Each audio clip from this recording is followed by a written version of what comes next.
Fala pessoal, tudo bom com vocês? Professor Dilson aqui na área. Vamos para a nossa aula hoje de número 6 do módulo Brasil Colonial. Vamos trabalhar hoje, pessoal, 3 tópicos do teu edital. As famosas entradas, as bandeiras e as famosíssimas monções. Essas 3 expedições, pessoal, marcaram profundamente ali o Brasil colonial, alargando o processo de conquista e colonização do Brasil.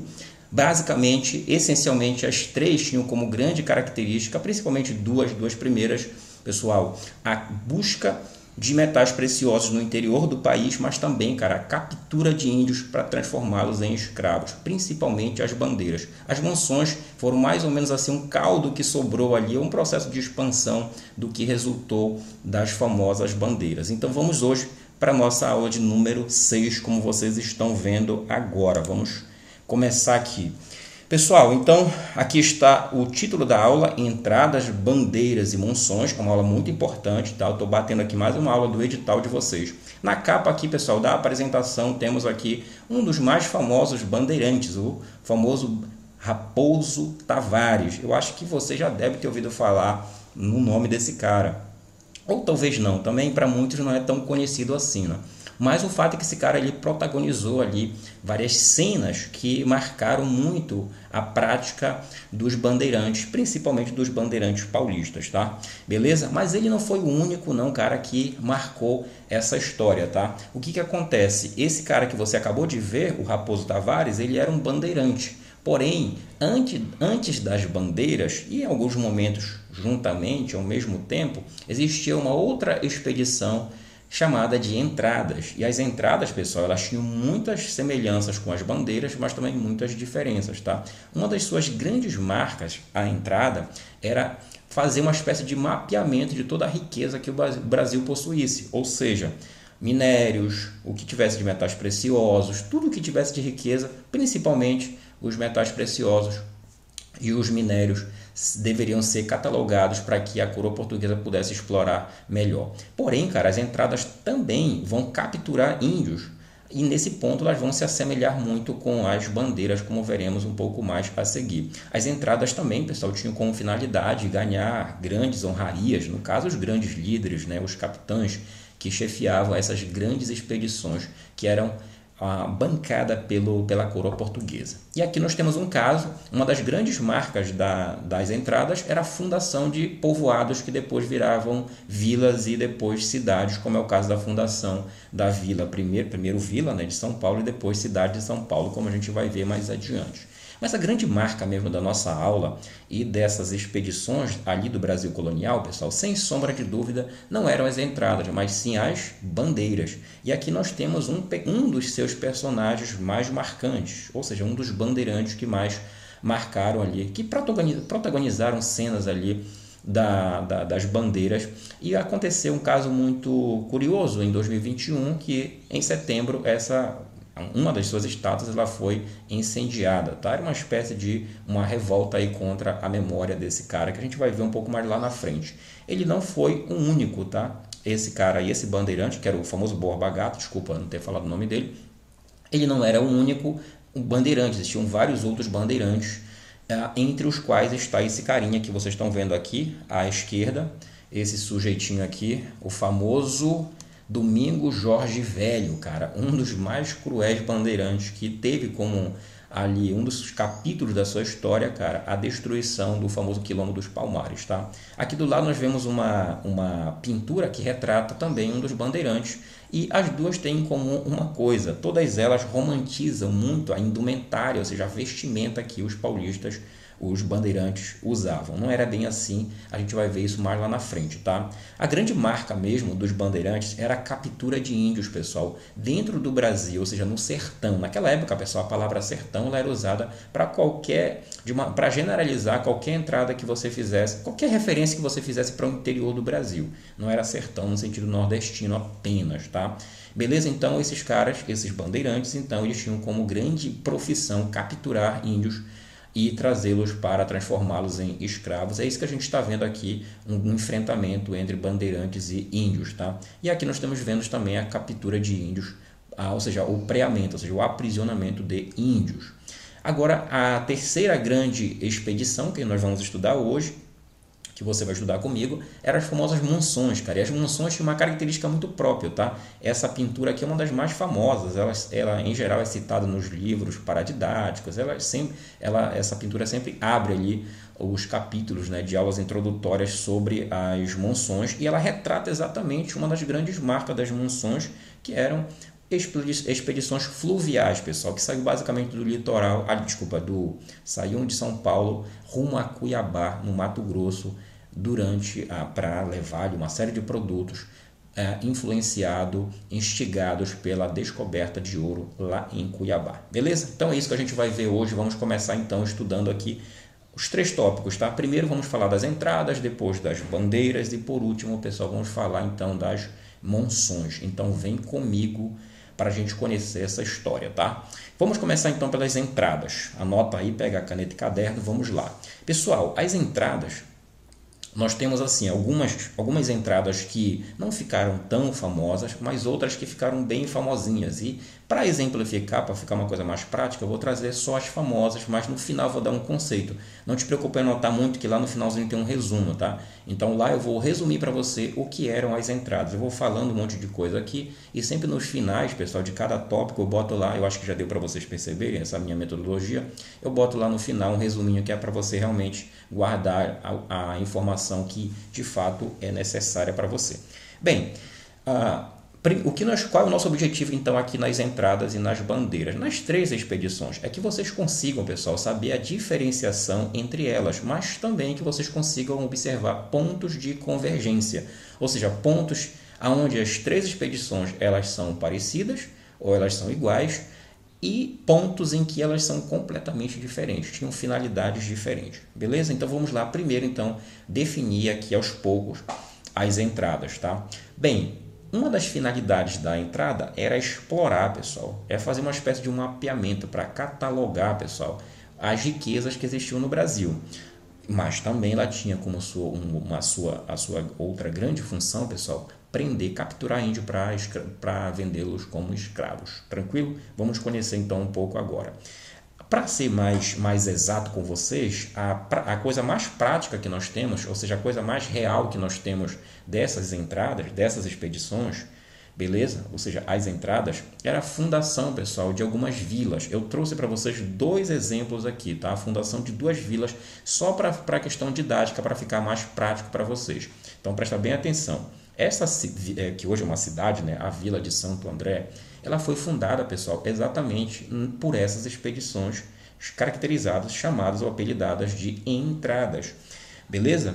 Claro que a sua finalidade era diversa, mas uma das suas consequências, vamos dizer assim, era a própria fundação de povoados que depois viraram vilas e depois viraram cidade. E Santo André foi uma dessas, pessoal. Essa cidade, então, que hoje é uma cidade, no começo era um povoado, depois uma vila, ela foi fundada por esse cara chamado João Ramalho. João Ramalho, pessoal, ele participou de diversas expedições caracterizadas, chamadas de entradas, tá? E numa dessas expedições que ele participou, foi um dos fundadores dessa cidade de Santo André. Se alguém, pessoal, é de Santo André ou conhece, deve saber que quando se faz data comemorativa da fundação dessa cidade, em geral o pessoal lembra do nome desse cara, do João Ramalho. Tanto é verdade que essa estátua é para homenageá-lo em função da fundação dessa cidade, beleza? Muito bem, então ele era um cara que participava então das expedições chamadas de entradas.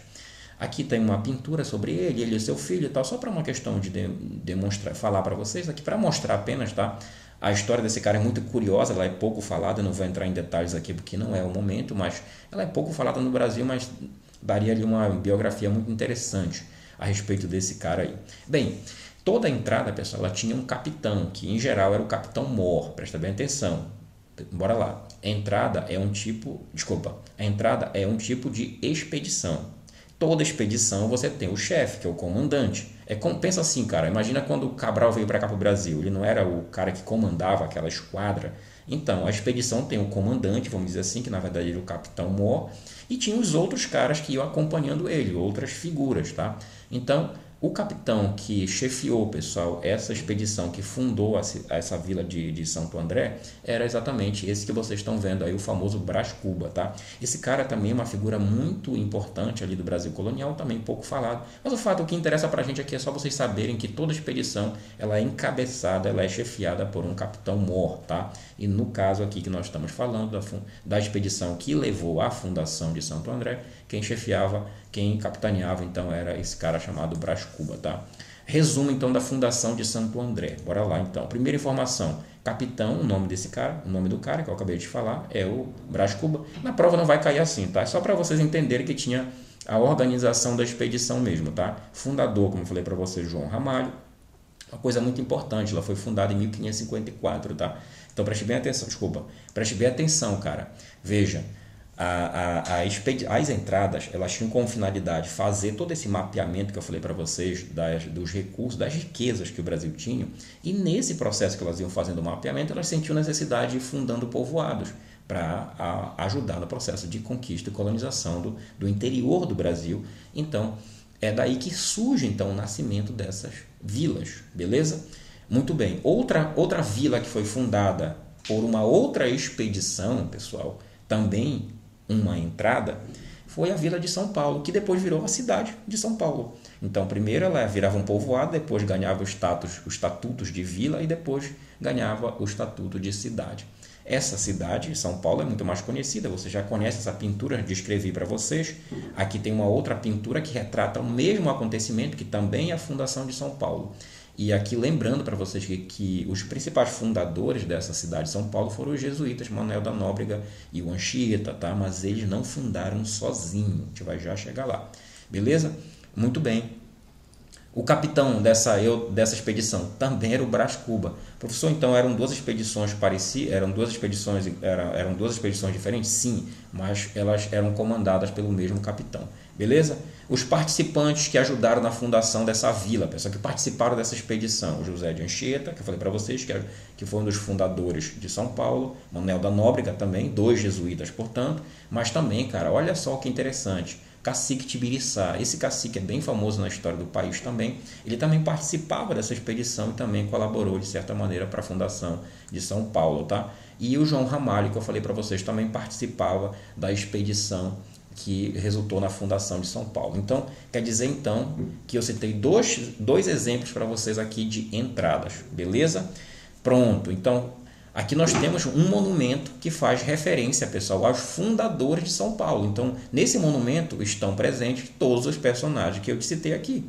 Então, quem é de São Paulo, quem já visitou o monumento, se nunca tinha ouvido falar, agora você está entendendo a referência, então, a essa memória, né, que faz parte lá do passado, mas que traz aí esse acontecimento para o presente, criando um monumento formado aí principalmente por estátuas, tá? Beleza? Aqui dá para vocês perceberem os fundadores, por isso no plural, né? Porque não foi só um que fundou, foram os 2 padres jesuítas mais os outros participantes lá da entrada.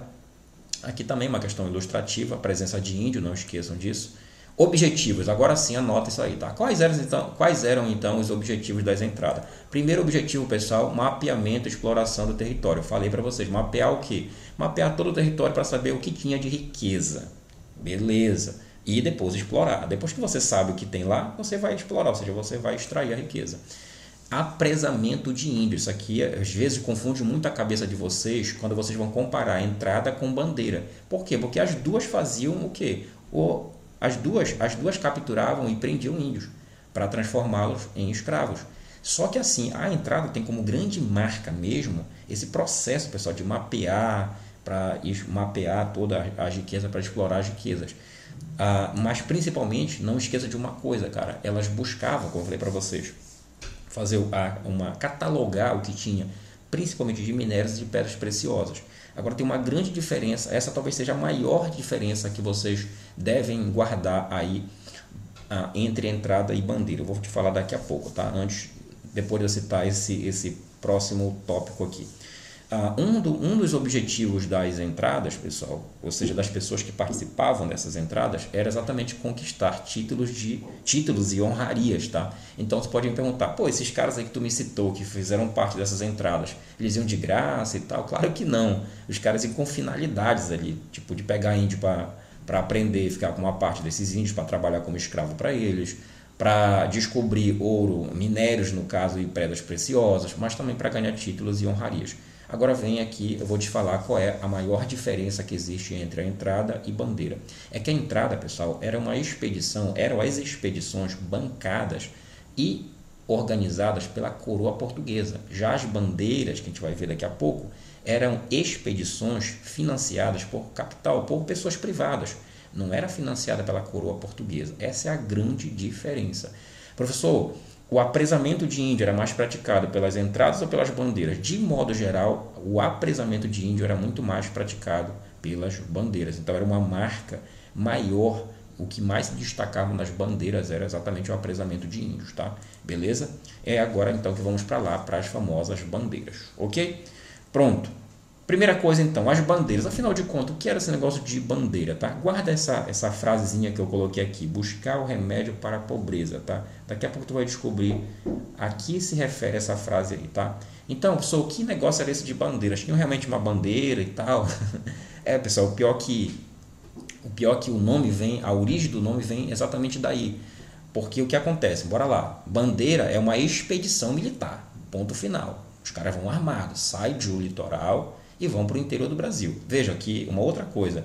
Tanto a entrada quanto a bandeira, elas são expedições que, de maneira geral, elas saem do litoral e vão para o interior do Brasil, chamado sertão. Beleza? Por isso que ambas, às vezes, aparecem nos livros didáticos chamadas de expedições sertanistas. Beleza? Por quê? Porque elas saem do litoral para ir para o sertão. Sertão, tu coloca aí igual a interior do Brasil. Beleza?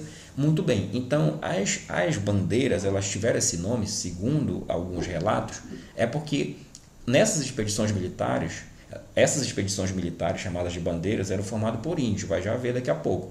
E aí os índios, então, pessoal, um dos índios, uma das etnias indígenas, gostava de desfraldar uma bandeira para quando estivesse nesse processo de expedição como sinal de guerra, tá? Então, segundo alguns historiadores, não há unanimidade, foi daí que surgiu então o nome. Mas isso aí pouco vai te importar na hora da prova lá, tá? Beleza? O que interessa para nós é o seguinte, bora definir logo aqui quem eram então as pessoas que participavam dessas bandeiras. Você pode me perguntar, né? Professor, quem era que fazia parte disso? Será que era o rei de Portugal que vinha para cá? Será que eram os índios? Quem era que era? Os negros e tal? Quem era? Bora começar logo por aqui. Uma parte pequena, inclusive, dos bandeirantes era formada por brancos. Os brancos, em geral, eram os caras que lideravam essas expedições que saíam do litoral e iam para o interior em busca de capturar índios, tá? E um desses brancos é o famoso Raposo Tavares, que vocês estão vendo nesse monumento aqui, nessa estátua, tá? Beleza? Outro grupo étnico que fazia parte das bandeiras eram os mamelucos. Pessoal, cuidado aqui, tá? Cuidado. Veja, branco aqui, eu usei como exemplo um caso do Raposo Tavares, que tinha, inclusive, ele tinha origem, era português, inclusive, tá? Mas você tinha branco que morava no Brasil e participava, não precisava nascer lá na Europa. Bastava ser branco. Alguns membros das bandeiras eram brancos, uma porção pequena, inclusive. Beleza? Eram os cabeças, em geral, dessas expedições. Mas o grosso mesmo, pessoal, da tropa dessas expedições era formada por mamelucos e o próximo grupo que eu vou te falar daqui a pouco, tá? Os mamelucos eram quem, pessoal? Os mamelucos, quem são os mamelucos? Era aquele cara que tinha o pai branco e o cara que era filho de um pai branco com uma índia. Então, imagina que eu sou um mameluco. Então, quer dizer que o meu pai é branco, pode ser um português, por exemplo, e a minha mãe é uma índia. Então, eu sou um mameluco. Beleza? Muito bem. O grosso mesmo, pessoal, da tropa que fazia parte dessa expedição chamada de bandeira, eram os índios, por incrível que pareça. Isso aqui, às vezes, pessoal, é difícil entrar na nossa cabeça, cara. Porque a grande marca das bandeiras era o quê? Expedições para capturar índios. Aí você dá um nó, às vezes um bug na cabeça do cara, quando ele fala, poxa, como assim? Não estou entendendo. Como assim índio? Índio capturando outro índio? Sim, isso mesmo. Por que isso, pessoal? Preste bem atenção. Lembre que eu falei para vocês o seguinte, tá? Desde lá do começo da nossa primeira aula, eu falei para vocês que os índios, algumas etnias indígenas, alguns troncos linguísticos viviam em conflito constante. A famosa guerra era uma tradição, a guerra, por exemplo, entre os tupi. Então, alguns brancos se aproveitaram dessa tradição e, cara, aproveitaram a rivalidade que existia entre as tribos indígenas e começaram a recrutar esses índios para fazer parte dessas bandeiras, fosse esses índios eles fossem de maneira espontânea ou fosse de maneira forçada, às vezes até alguns escravos, tá? Mas boa parte eles iam de maneira tranquila e sem fazer força, tá? E de maneira voluntária, porque tinham rivalidade com outra tribo indígena, com outra etnia lá que eles queriam dar porrada. Beleza? Muito bem. Então a gente pode dizer, então, preste bem atenção, que o índio nessas expedições tinha como principal finalidade, cara, oferecer o conhecimento que eles tinham de toda a região. Que aqui a gente pode falar, por exemplo, a gente pode falar, na verdade, pessoal, de todo um conhecimento que o índio tinha. Por exemplo, a técnica de construção de canoa. Não te esquece que boa parte dessas expedições, elas, em alguns momentos, elas vamos dizer assim, adentravam, ou seja, elas iam para o sertão através das canoas. E o europeu não sabe construir canoa, cara. Quem sabe construir é o índio, tá? Com tronco de madeira. Então o índio entra com essa técnica aí, por exemplo, da construção de canoa. Uma coisa muito importante que tu não pode esquecer é isso, vou repetir para vocês, tá? Esses índios participam em geral dessas expedições, por quê? Em geral, porque eles já tinham uma tradição de guerra, uma rivalidade entre eles. Beleza? Ok, então quer dizer então que numa expedição você tinha então o branco, os mamelucos e os índios, sendo que os índios faziam a maior parte da tropa, tá? Então eu posso dizer aqui, por exemplo, que algumas tropas eram formadas por 300 índios, 200 índios, aí você tinha lá, sei lá, 50 brancos, você tinha lá uns 70 mamelucos, assim por diante. Então essas expedições elas saíam do litoral para ir caçar outros índios, tá? Não esqueça que esses índios também que faziam parte dessas expedições, eles sabiam como chegar e dominar as tribos inimigas, tá? Capturar elas de maneira mais fácil, porque eles sabiam todo o modo de vida, como funcionava o modo de vida indígena, tá? Beleza? Agora você pode perguntar, professor, por que em geral, quando a gente está lendo o material, os livros didáticos, os livros em geral, os livros do nosso edital, a gente vê lá bandeirantes paulistas? Porque na sua maioria os bandeirantes eram de São Paulo. Isso aqui é uma curiosidade, tá, da nossa história. Se você pegasse todos os bandeirantes, você ia perceber que mais de 90% deles eram de São Paulo. Professor, então quer dizer que as bandeiras eram uma prática exclusiva de São Paulo? Não era exclusiva, mas era praticamente feita por eles. Beleza? E os paulistas, não te esquece, era um povoado que tinha sido fundado lá na vila de São Paulo. Então pensa comigo aqui, a vila de São Paulo ela fica dentro da capitania chamada São Vicente. Eu te falei isso lá no passado, na segunda aula. Então imagina só, por exemplo, imagina o estado de São Paulo e lá dentro você tem uma cidade. Então o estado como um todo seria o estado mesmo, né? Corresponderia à capitania, tá? E uma vila lá dentro seria, aqui no caso aqui, o povoado fundado pelos paulistas, tá? Resumindo para ti, para não embolar na cabeça aí, pensa, imagina aqui, tu tens aqui, isso aqui é a capitania de São Vicente e bem aqui fica aqui a vila de São Paulo, que deu origem à cidade de São Paulo. Ponto final. Beleza? Então, quer dizer que essa galera que morava em São Paulo, esses caras, os paulistas, portanto, pessoal, eles viraram bandeirantes, que alguns historiadores chamam de verdadeiros foras da lei, tá? Beleza? Muito bem. E aqui a gente está vendo aqui a fundação da cidade de São Paulo, como já falei para vocês ainda há pouco, beleza? Muito bem. Os paulistas passaram para a história, pessoal, como os caçadores de índios, tá? Por quê? Porque a principal finalidade dos bandeirantes era caçar índios no interior do Brasil, capturar esses índios e trazer para o litoral para trabalhar para os próprios paulistas. A gente vai já chegar lá, tá? E de menor proporção vender para outro lugar que a gente vai descobrir daqui a pouco. Então, por que por muito tempo os paulistas foram classificados como os fora da lei, tá? Parecido lá os filmes de faroeste, tá? Inclusive é o gênero que eu mais gosto. Então, cara, porque os paulistas se achavam tão distantes, não te esquece, os paulistas ficavam dentro da capitania de São Vicente. A capitania de São Vicente ela está longe nesse momento da história do Brasil colonial, do centro político-administrativo do Brasil, que é o quê? Salvador, cara. Então esses caras falavam assim, parece que a gente nem tem contato com a coroa portuguesa, nós somos independentes, nós somos autônomos, nós vivemos por conta própria, a gente não obedece lei nenhuma aqui, a não ser a nossa lei. Então isso aqui é uma curiosidade, porque depois, lá durante o governo Vargas, lá na Revolução de 32 paulista, essa ideia de independência, de autonomia, ela vai ser reanimada, tá? Mas isso já é outra história. Beleza? Muito bem. Outra coisa muito importante, cara, esses paulistas, pessoal, tinham um problema, eles viviam numa pobreza extrema, cara. Segundo alguns historiadores, foi esse um dos principais motivos, a falta, sobretudo, de alimento, que impulsionou, que empurrou os paulistas a ir lá no sertão, capturar esses índios, para botar esses índios, transformá-los esses índios em escravos, para trabalhar principalmente na lavoura, para produzir alimento, portanto. Beleza? Muito bem.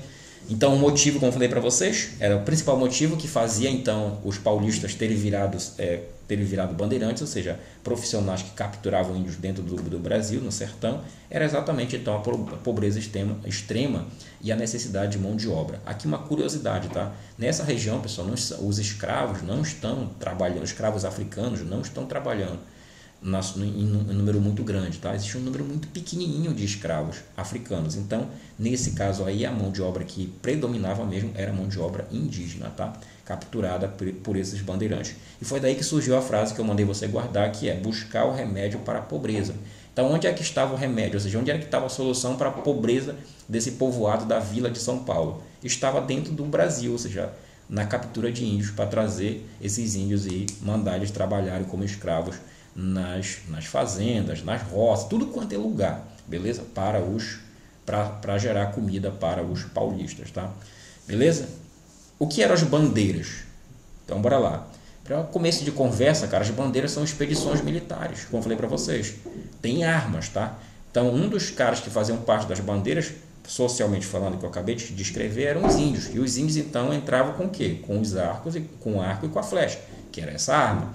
Não eram só os índios, inclusive os mamelucos também usavam essas armas. Já os europeus, os brancos, usavam o bacamarte, que era uma espécie de espingarda, tá? Que era arma de fogo. Resumindo então para ti, os bandeirantes, eles vão armados, uma expedição armada que sai do litoral e vai lá para o interior, lá para dentro do Brasil, ou seja, para o sertão, até os dentes de arma, beleza? Muito bem, aqui nós temos um caso que eu já te falei, essa pintura lá dá para a gente extrair algumas informações e conectar com a ideia que eu estou desenvolvendo com vocês, que é, tu percebe aí então os bandeirantes usando arma de fogo, beleza? Mas tu vê do outro lado índios também usando flechas, tá? Aqui pessoal, é um confronto que está havendo entre os bandeirantes contra os botocudos, tá? Que eu já falei para vocês na aula 1, que eram uma das etnias indígenas que habitavam o Brasil daquela época. E a indumentária, que tanto gerou controvérsia aí, tá?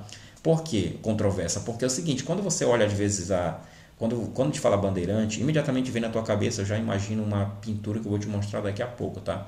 E em geral, quando a gente fala então dos bandeirantes, essa pintura que já está cristalizada na tua cabeça cria uma imagem falsa de quem eram os bandeirantes, porque eles aparecem tudo calçados, com bota, não sei o que mais, algo tudo formal, tá? Na verdade, pessoal, na prática não era bem assim, tá? Então quer dizer que essa representação artística através de pintura, de estátua, de monumentos em geral, que retratando os bandeirantes, ela é uma mitificação, porque ela não correspondia com a realidade, beleza? Aqui, por exemplo, dá para a gente ver, que eu te falei, essa pintura, na pintura esquerda aqui, o Domingos Jorge Velho, que é um grande bandeirante, ele é retratado com o quê? Bem vestido, roupinha limpa, não sei o que mais, tudo bem bonitinho. Cara, isso está extremamente longe da realidade do que era um bandeirante. O bandeirante era quase uma maltrapilho às vezes, cara. Tudo roupa rasgada às vezes, porque passava meses às vezes no sertão, ou seja, no interior do Brasil, tá? Então é uma imagem aí que não corresponde com a realidade. Aqui do lado direito também nós temos aqui uma pintura que também não responde com a realidade em função de retratar os bandeirantes nessa maneira, como se estivesse aí sempre bem vestido, bem tudo organizadinho e tal, e não era bem assim. Beleza? Mas em geral, o que era que os bandeirantes usavam? Os índios andavam descalços, os índios sempre descalços, os bandeirantes, os brancos também em geral descalços. Só que os brancos em geral eles usavam o quê? Quando estavam calçados, usavam calçado normal, nada de luxo, mas usavam uma calça um pouco larga e também usavam um chapéu e uma roupa um pouquinho meio grossa, tá? Tipo uma capa. mas nada, nada, nada de luxo, tá? Beleza? Alimentação, o que esses caras comiam? Farinha, o palmito, o mel, tá? Mas também, pessoal, a caça, a pesca, tudo que tivesse na floresta, beleza?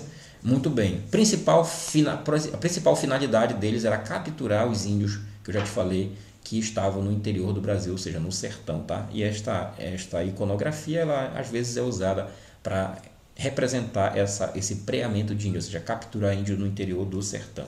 Aqui dá para a gente ver, através dessa pintura aqui do Bernardelli também, alguns índios mortos, alguns índios aqui tristes, né, por terem acabado de levar uma surra aí dos bandeirantes. Em geral, pessoal, os bandeirantes chegavam nas tribos ali e destroçavam, matavam uma parte e levavam os outros como escravos, amarrados, acorrentados e tal. Beleza? Então, objetivos das bandeiras. Bora lá, agora é para você anotar. Primeira coisa, capturar os índios e transformá-los em escravos, tá? Preste bem atenção, pessoal. Preste bem atenção. O que o bandeirante fazia? Os bandeirantes, as expedições, elas iam, capturavam esses índios e faziam uma longa viagem do interior para o sertão. Em geral, de onde é que saíam essas expedições? De São Paulo. Não te esquece que o eixo dos bandeirantes, o centro das bandeiras é São Paulo. Tanto é que eu te falei que os bandeirantes eram praticamente todos paulistas. Beleza? Então eles saem de São Paulo, vão lá para o interior do Brasil, que é o sertão, capturam esses índios, trazem de novo para o litoral. Aí a gente pode falar assim, então saiu para vender? Algumas vezes sim, mas em geral, esses caras, primeira coisa, quando os bandeirantes chegavam, eles dividiam os escravos, os índios que tinham sido capturados, entre eles. Então, às vezes você encontrava lá, sei lá, um bandeirante que ficava com 30, 40, 50 índios. E esse cara, às vezes, ele tinha fazenda, ele tinha roça, ele mandava esse índio trabalhar como escravo nessas fazendas, nessas roças, em tudo quanto é lugar. Na verdade, esses índios, pessoal, que foram capturados e em seguida transformados em escravos, eles trabalhavam em todas as atividades que você pode imaginar lá em São Paulo, para poder suprir a necessidade de mão de obra de São Paulo e também ajudar pessoal, no abastecimento, ou seja, suprir a São Paulo de comida, já que havia uma crise de abastecimento, beleza? Em segundo plano, pessoal, eles tinham também como finalidade a caça, ou seja, a busca, né, de minérios e também pedras preciosas. Tanto é verdade que vão ser os bandeirantes que vão encontrar ouro lá na região das Minas Gerais, mas não te esquece que a finalidade principal deles era aprisionar índios para transformá-los em escravos. Os bandeirantes mais famosos, tá? Existem aí centenas de bandeirantes, mas eu trouxe para ti agora apenas os mais famosos e vamos agora para eles, tá? O Raposo Tavares, como eu já te falei ainda há pouco, sem sombra de dúvida, é um dos mais famosos, apesar de que a sua história ficou por longo tempo no obscurantismo, mas hoje ela já é bem mais conhecida, tá? Aqui nós temos aqui algumas informações sobre ele. Quem é o Raposo Tavares? Que eu já te falei um pouco dele. Nasceu em Portugal, tá, pessoal? Então quer dizer que o Raposo Tavares era português? Sim, nasceu lá na cidade de Alentejo, inclusive, tá? E ele chegou no Brasil quando tinha 20 anos de idade. O pai dele era um cara veio para cá para trabalhar na administração portuguesa e tal, beleza? Ele atacou, pessoal, isso aqui é a primeira vez que eu estou falando disso aqui. Ele atacou vários aldeamentos indígenas, pessoal, na região do sul do Brasil e nas regiões que hoje correspondem aos países de Paraguai, Uruguai e assim por diante, tá? Esses aldeamentos, eu já te comentei na aula passada, eram aldeamentos de índios criados pelos jesuítas espanhóis, tá? Que a gente pode chamar, aldeamento também tem como apelido também, vamos dizer assim, a palavra redução, tá? Ou missão. Ou seja, tu pode chamar aldeamento, redução ou missão, beleza? Muito bem, que era na verdade uma comunidade de índios onde os jesuítas reuniam os índios para poder catequizá-los e aculturá-los, tá? Beleza? Então esse cara aí atacou, inclusive ele foi um dos primeiros a atacar, aliás, foi o primeiro bandeirante que atacou, pessoal, um aldeamento indígena criado pelos jesuítas. Foi o primeiro cara, beleza? Muito bem. Morreu solitário, tá? Beleza? Então qual foi a região que ele atacou? Presta bem atenção comigo aqui, ó. Tá vendo essa parada aqui, ó? Isto aqui, pessoal. Saiu então aqui as bandeiras de São Paulo e vinham para cá para esses aldeamentos, tá? Guairá é um aldeamento de índio criado pelos jesuítas espanhóis. TAP também, que está vendo aqui, ó, esse outro aldeamento aqui, também, pessoal, era um aldeamento também espanhol, tá? Criado pelos jesuítas espanhóis. E aí o que acontecia? O Raposo Tavares saiu com um cacete e invadiu esses aldeamentos e aprisionou uma quantidade absurda de escravos. Professor, por que que os bandeirantes gostavam de atacar os aldeamentos? Por uma simples questão, motivo. Lá, os bandeirantes conseguiam encontrar os índios em maior número. Às vezes você tinha um aldeamento de 200 índios, 300, por exemplo. Beleza? Então imagina você um bandeirante, tu vai ficar caçando índio daqui, um aqui, outro ali, aí chega num aldeamento e tem 200 índios. Então é melhor você atacar lá, porque você consegue aprisionar o maior número de índios, tá? Beleza? E aí uma coisa muito importante, pessoal, presta bem atenção que isso pode ser que apareça na tua prova, tá? Veja, quando os bandeirantes começam a sair dessa região de São Paulo e começam a atacar essas regiões que tu está vendo aqui, que eram reduções, ou seja, aldeamentos dos jesuítas espanhóis, eles estavam ultrapassando a fronteira do Tratado de Tordesilhas. Significa dizer, então, que eles estavam levando, pessoal, a fronteira da colonização portuguesa para além do Tratado de Tordesilhas. E aí começa a gerar um problema muito grande entre a Espanha e Portugal, que vai resultar no famoso Tratado de Madrid, aonde uma das reduções que a gente vai ver daqui a pouco, uma redução que ficava no Rio Grande do Sul, ela vai ser trocada por uma colônia lá do Uruguai, beleza? Ou seja, vai haver vai haver uma negociação entre Espanha e Portugal e vai haver essa troca aí de território, tá? Beleza? A gente vai chegar lá. O fato é que os bandeirantes então contribuíram para reconfigurar a geopolítica dali entre Espanha e Portugal. Beleza? Cara, esses índios aí presta bem atenção, bora voltar aqui, ó. Esses índios, só vamos voltar aqui. Veja, aqui está então o aldeamento, Guairá, e aqui está o TAP. Quando o Raposo Tavares atacou esse aldeamento de índios, aqueles que não foram aprisionados fugiram, eles foram fundar um outro aldeamento, né, na região do Rio Grande do Sul, tá? Liderado por um jesuíta. Beleza? Então eles saíram de lá, pessoal. Guairá ficava no Paraná. Então quer dizer que esses índios que sobraram desse aldeamento Guairá, eles foram caminhando numa das marchas mais quase 10 mil índios, pessoal. Saíram caminhando de Guairá para o Rio Grande do Sul. Chegando lá, pessoal, eles fundaram novos aldeamentos. Para ser mais preciso, 7 aldeamentos, tá? E esses 7 aldeamentos fundados agora, saindo do Paraná, que vieram agora para o Rio Grande do Sul, passaram para a história como os 7 povos das missões. São 7 aldeamentos, que eu já te contei essa história na aula passada, aqui estão os 7 aldeamentos, tá? Sendo que o principal deles, o mais famosinho de todos, eu trouxe para vocês aqui está como era que ficava o aldeamento, que eu te falei na aula passada, e este aqui o aldeamento São Miguel do Arcanjo, tá? Então, dos 7 aldeamentos, esse é o mais conhecido, tá? Beleza? Aqui a igreja que eu te mostrei, que fazia parte desse aldeamento e tal, e assim por diante. Beleza. Pessoal, tudo isso então quer dizer que quem foi o cara que liderou, que invadiu esse aldeamento do Guairá e capturou o índio foi o Raposo Tavares.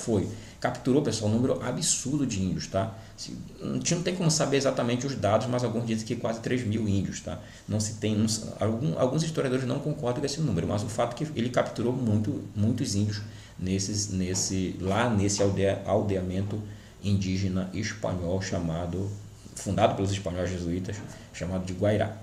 Beleza, e aí pode falar, e aí o que aconteceu com a memória e tal do Raposo? Olha, o Raposo, ele, apesar de ser muito citado como bandeirante, ele não teve assim, não ganhou muitos monumentos não, mas trouxe aqui alguns para vocês, tá? Como essa estátua, por exemplo, aqui lá de São Paulo, tá? Beleza? E essa outra aqui também, que está lá no Museu Paulista. É uma maneira, pessoal, de tentar manter viva aí a história desse cara, beleza? Próximo bandeirante é o famoso Fernão Dias, tá? Beleza? Que você está vendo aqui nesta pintura. O Fernão Dias, pessoal, que esta foi uma das suas estátuas, nasceu em São Vicente. Então ele nasceu no Brasil, na capitania de São Vicente. Por isso que eu estou te falando, a maior parte dos bandeirantes eles eram paulistas, tá? Beleza.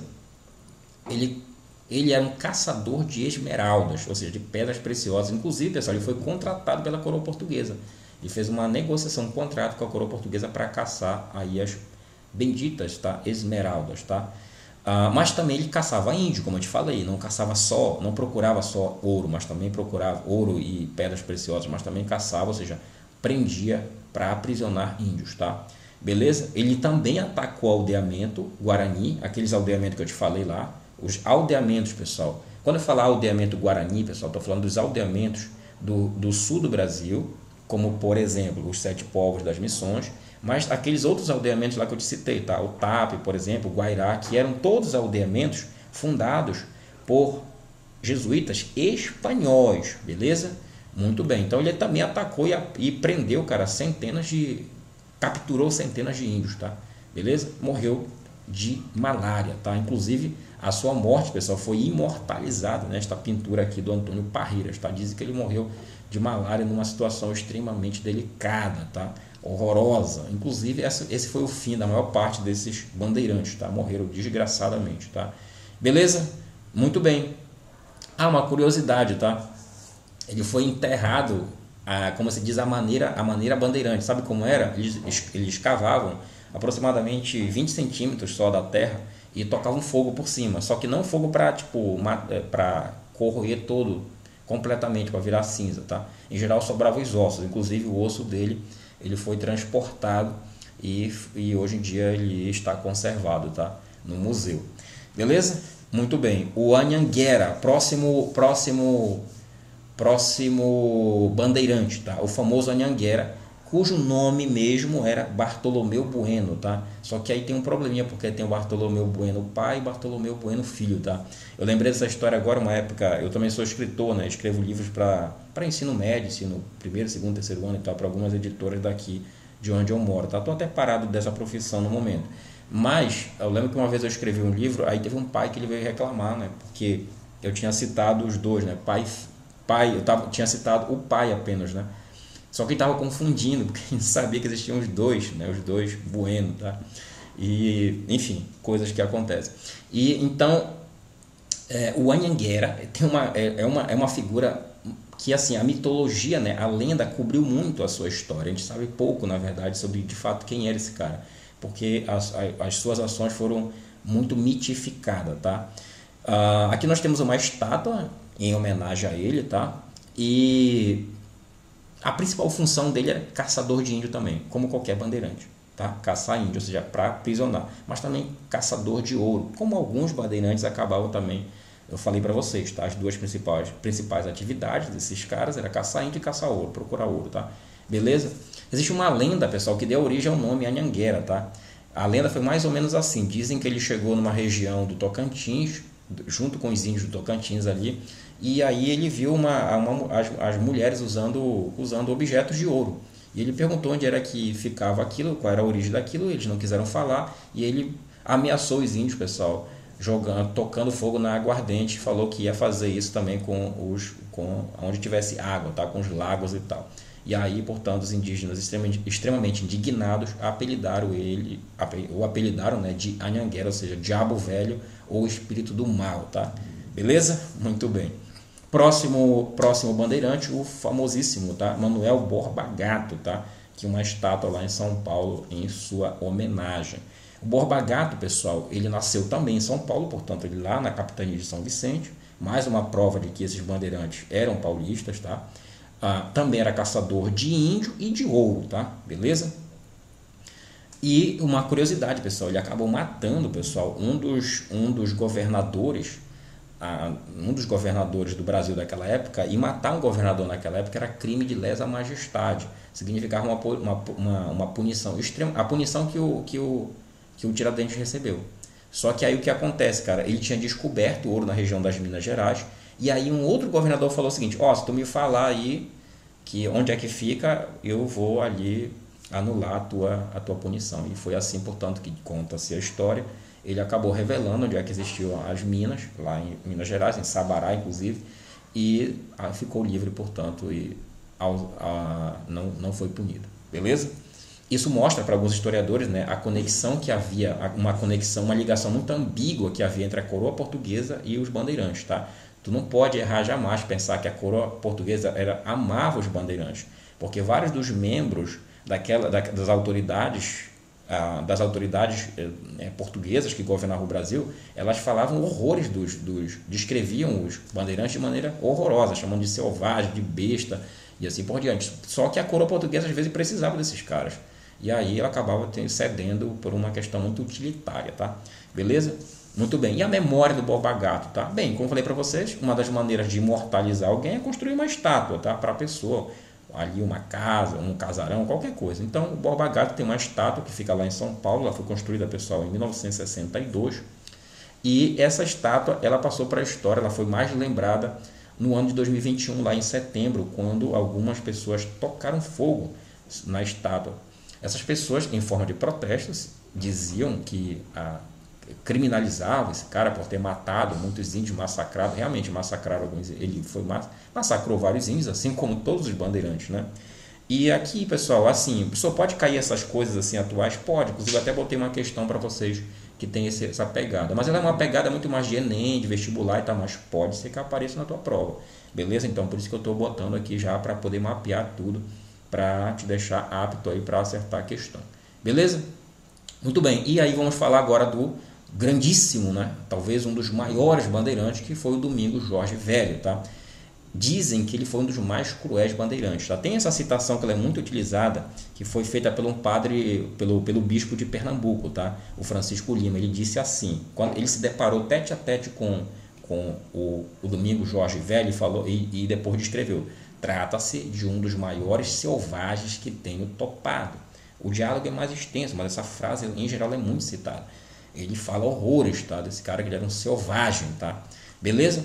Bem, o fato é que ele em geral, quando a gente fala de bandeirantes, em geral é essa pintura que vem na tua cabeça, tá? Beleza? Essa imagem desse cara aí. Eu te falei que é uma imagem mitificada, porque ele não andava desse jeito assim, tá? Beleza? Nasceu também em São Paulo, provando mais uma vez, bandeirante paulista, portanto. Era fluente, pessoal, em tupi-guarani, mas não falava quase nada de português. Inclusive, quando ele teve o diálogo com esse padre, esse bispo, por exemplo, e com outros portugueses, os portugueses quase não entenderam o que ele estava falando, tá? Ele usava intérprete, beleza? E tinha um exército, tinha um dos maiores exércitos daquela época, tá? Formado por quase, segundo alguns historiadores, 1.000 ou 2.000 índios, tá? E mais ou menos lá uns 200 brancos, mamelucos também pelo meio, tá? Beleza? Então era um exército poderosíssimo, tá? Esse exército dele tão grande e a selvageria desse cara fez com que a coroa portuguesa contratasse ele para dizimar com o Quilombo dos Palmares, como já te contei em outras aulas. Ele foi lá, pessoal, e acabou realmente dizimando com o Quilombo dos Palmares, tá? Mas tem um relato que ele diz que foi uma das suas maiores lutas, uma das guerras mais difíceis que ele tinha enfrentado, tá? Tem uma questão, uma ou duas questões que no material de vocês, tu vai encontrar esse relato lá, essa mensagem, esse relato que ele deixou para a posteridade, tá? Beleza? Sua memória, pessoal, sobreviveu, sobretudo através de pinturas e monumentos, tá? Aquela pintura que te mostrei lá, feita pelo Calixto, que retrata ele daquele jeito, ela é uma mitificação, porque ele não era desse jeito, não era tudo vestidinho bonitinho assim, não. E também existem monumentos, como estátuas, nome de praça também, desse cara aí, tá? Essa aqui é uma pintura que mostra aqui o momento em que o Quilombo dos Palmares estava sendo destruído, arrasado aí pela tropa do Jorge Velho, tá? Beleza? Olha aqui um monumento em homenagem ao Domingos Jorge Velho, fica lá em Parnaíba, tá, pessoal? Lá em São Paulo. Beleza? Se alguém é daí, já deve ter visto, provavelmente, tá? E existe um monumento dos monumentos, que é um monumento, pessoal, que celebra em homenagem a todos os bandeirantes, tá? Você vai encontrar, aliás, não todos, mas os figurões, os bandeirantes mais famosos, você vai encontrar nesse monumento, e você está vendo nessa imagem, pessoal. Esse monumento, pessoal, fica em São Paulo, logicamente, um bandeirante paulista, né? Ele foi construído, pessoal, em agosto de 1954, tá? No quarto centenário da fundação de São Paulo. Então é uma maneira, pessoal, de eternizar, portanto, a história e as figuras mais proeminentes das bandeiras. Tranquilo? Aqui um detalhe aqui desse monumento, retratando aí uma família dos bandeirantes, tá? E agora passamos, pessoal, para a terceira expedição, que foi uma expedição que para alguns historiadores foi meio que um desdobramento das bandeiras, mas que tem algumas diferenças significativas, tá? Beleza? Então elas são as famosas monções. Existe uma pintura clássica, que é esta aqui, tá? Onde ela retrata um momento desculpa, ela retrata vários elementos das monções. Primeiro elemento, era uma expedição fluvial. Elas usavam rios, pessoal. Rios. E esses rios, em geral, saíam, essas expedições, nesses rios, usando canoas, saíam de São Paulo e iam até, pessoal, Cuiabá, lá no Mato Grosso. Tu vai já saber por quê e o que eles iam fazer lá. E eram expedições fluviais, portanto, que levavam vários tipos de produto, pessoal, como toicinho, por exemplo, vários tipos de produto, alimentos, tá? Nas suas bagagens, tá? E em geral eram expedições formadas por índios também, tá? Tinha os remeiros, geralmente os índios atuavam como remeiros, mas não era só os índios que faziam parte delas, tá? Não, em geral os índios iam para servir de remeiro, tá? Mas essas expedições elas eram organizadas pelos paulistas também, paulista de mameluco, branco e assim por diante. Beleza? Muito bem. Por que surgiu as monções? Aí sim, pessoal, tem uma coisa muito específica aqui. Foi descoberto, tá? Dizem que um cara chamado Miguel Sutil, tá? Ele descobriu ouro, pessoal, na região de Cuiabá em 1722. Quando ele descobriu, então, esse ouro nessa região de Cuiabá, que hoje fica no Mato Grosso, houve uma corrida para essa região, como vai acontecer depois para as Minas Gerais. E aí, então, surgiu então as monções, que eram o quê? Eram expedições que saíam, como te falei, de São Paulo e iam até lá, Cuiabá, lá, portanto, para a riqueza que era o ouro daquela região. É o que retrata essa figura aqui, tá? Então aqui o momento, essa pintura lá é clássica, é a pintura mais citada. Todos que falam em monções, essa pintura praticamente ela aparece, tá? É uma tela pintada por um grande pintor brasileiro chamado Almeida Júnior, tá? E ela retrata o momento em que a expedição está saindo. Já observa então, formado por canoas, remeiros, levando vários caixotes, levando alimento, produtos, vestuário e tal, vários produtos do litoral lá para a região de Cuiabá, para a região da exploração do ouro, tá? Aqui uma outra pintura, pessoal, agora do Oscar Pereira, também, que é outro pintor brasileiro aí muito famoso, retratando aí também as monções e um momento de uma paragem, tá? Um momento do encontro aí, como é o título da pintura, de monções, tá? Com várias canoas, embarcações. Pessoal, era uma expedição, tinha vários obstáculos, tá? Obstáculos reais mesmo, como cachoeira, chuva, os caramba quatro. E tinham também alguns obstáculos imaginários, algumas lendas que se criaram a respeito dessa grande expedição que durava dias e dias, semanas, às vezes até meses, tá?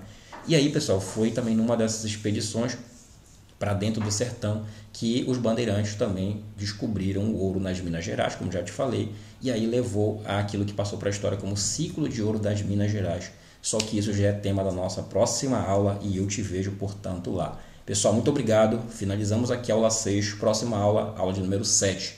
Fui!